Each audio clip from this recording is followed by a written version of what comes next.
Hello વિદ્યાર્થી મિત્રો, આજે આપણે ગણિતમાં પ્રકરણ 1 ધોરણ 7 પૂર્ણાંક સંખ્યાઓ વિશે અભ્યાસ કરીશું. તો ચલો આજે આપણે શીખીશું પૂર્ણાંક સંખ્યાઓમાં પહેલા કઈ કઈ સંખ્યાઓ આવે છે. પૂર્ણાંક સંખ્યાઓ પહેલા કઈ કઈ સંખ્યાઓ આવે છે? તો જો પૂર્ણાંક સંખ્યાઓ પહેલા પ્રાકૃતિક સંખ્યાઓ, પૂર્ણ સંખ્યાઓનો સમાવેશ થાય છે. તો પ્રાકૃતિક સંખ્યાઓ કોને કહેવાય? તો પ્રાકૃતિક સંખ્યાઓ કોને કહેવાશે? તો ગણતરી કરવા માટે વપરાતી સંખ્યાઓને શું કહેવામાં આવે છે? તો પ્રાકૃતિક સંખ્યાઓ કહેવામાં આવે છે. કે ગણતરી કરવા માટે એટલે શું?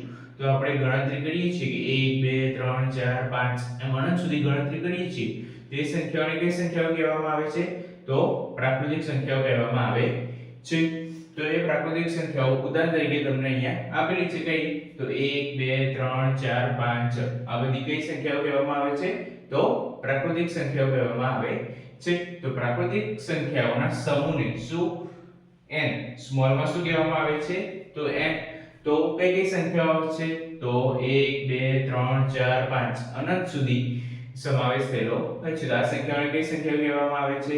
તો પ્રાકૃતિક સંખ્યાઓ કહેવામાં આવે છે. પછી બીજી સંખ્યાઓ, તો બીજી સંખ્યા કઈ છે? તો પૂર્ણ સંખ્યાઓ. તો પૂર્ણ સંખ્યાઓમાં કઈ કઈ સંખ્યાઓનો સમાવેશ થાય છે? તો પૂર્ણ સંખ્યાઓ, જો વિદ્યાર્થી મિત્રો, પૂર્ણ સંખ્યાઓમાં કઈ કઈ સંખ્યા?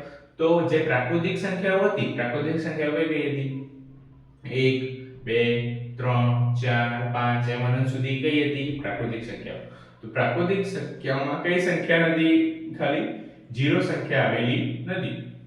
તો પૂર્ણ સંખ્યામાં ખાલી કઈ સંખ્યાનો ઉમેરો કરવાથી પૂર્ણ સંખ્યાઓ બનશે?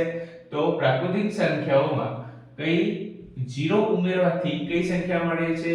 તો પૂર્ણ સંખ્યા મળે છે. તો આપણે ખાલી શું, જે પ્રાકૃતિક સંખ્યાઓ હતી એમાં ખાલી કઈ સંખ્યાનો ઉમેરો કર્યો? તો 0 સંખ્યા એટલે કે શૂન્ય સંખ્યાનો આપણે શું કર્યો? તેમાં ઉમેરો કર્યો. તો ઉદાહરણ તરીકે કઈ કઈ પૂર્ણ સંખ્યાઓ થશે?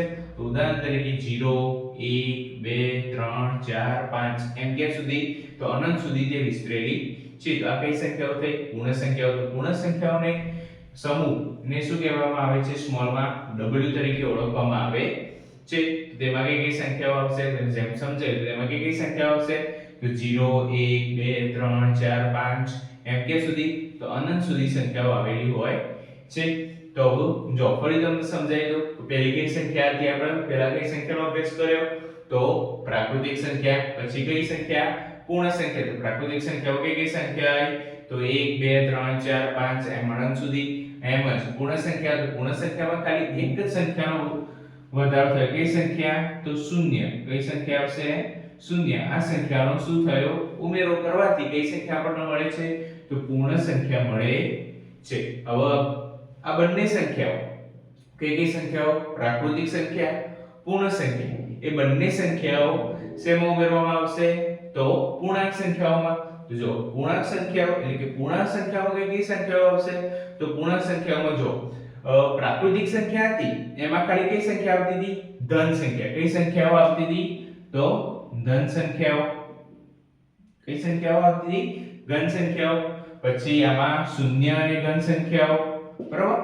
તો પૂર્ણાંક સંખ્યાઓમાં કઈ કઈ સંખ્યાઓ આવશે? તો પૂર્ણાંક સંખ્યાઓમાં એક ઋણ સંખ્યા આવશે, શૂન્ય અને ધન સંખ્યાઓનો સમાવેશ થાય છે. તો જો પૂર્ણ સંખ્યાઓ અને ઋણ સંખ્યાઓ મળીને પૂર્ણાંક સંખ્યાઓ બને છે. કઈ કઈ સંખ્યાઓ? તો પૂર્ણાંક સંખ્યાઓ. પૂર્ણાંક સંખ્યામાં 0 અને ધન સંખ્યાઓ તો સમાવેશ હતો જ પહેલાથી. અને બીજી કઈ સંખ્યાઓનો સમાવેશ આપણે કર્યો? તો ઋણ સંખ્યાઓ. ઋણ સંખ્યાઓ એટલે કઈ સંખ્યા? માઈનસ વાળી. -1 -2 -3 -4 -5 આ બધી કઈ સંખ્યાઓ થઈ? તો ઋણ સંખ્યાઓ. તો ઋણ સંખ્યાઓનો શેમાં ઉપયોગ થયો? તો પૂર્ણાંક સંખ્યાઓમાં. તો કઈ સંખ્યા બની? પૂર્ણાંક સંખ્યાઓ બની. ઉદાહરણ તરીકે આપણે કહીએ તો કઈ? -2 -1 0 1 2 એ રીતે. તો જો તમે જોશો તો ડાબી સાઈડ એટલે લેફ્ટ સાઈડ કઈ સંખ્યાઓ આવશે? સોરી, રાઈટ સાઈડ કઈ સંખ્યાઓ આવશે? ધન સંખ્યાઓ. પછી જમણી સાઈડ, સોરી ડાબી સાઈડ કઈ સંખ્યાઓ આવશે? તો એટલે મારી ડાબી સાઈડ આ સાઈડ અને તમારી કઈ થશે? જમણી સાઈડ. તો આ સાઈડ કઈ થશે વિદ્યાર્થી મિત્રો? ડાબી સાઈડ કઈ સંખ્યા આવશે? તો ઋણ સંખ્યાઓ. અને વચ્ચે કઈ આવશે? શૂન્ય.